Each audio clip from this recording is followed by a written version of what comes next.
My Mother's Day lunch. Ginataang shrimp. Ayan. With kalabasa.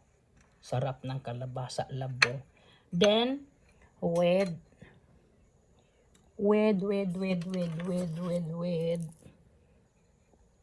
langka. Yan, ginataang shrimp. With langka. And the kalabasa is so good.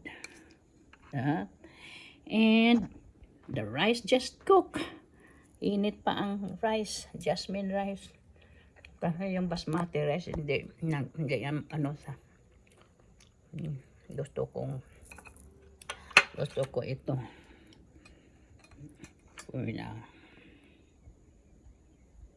And meron akong plantain, banana plantain with balanghoy, tomato and onion, and patis. Meron akong patis with lemon. Yan, then my orange juice. And my Mother's Day flower rose. Yan, let's eat! Thank you for watching.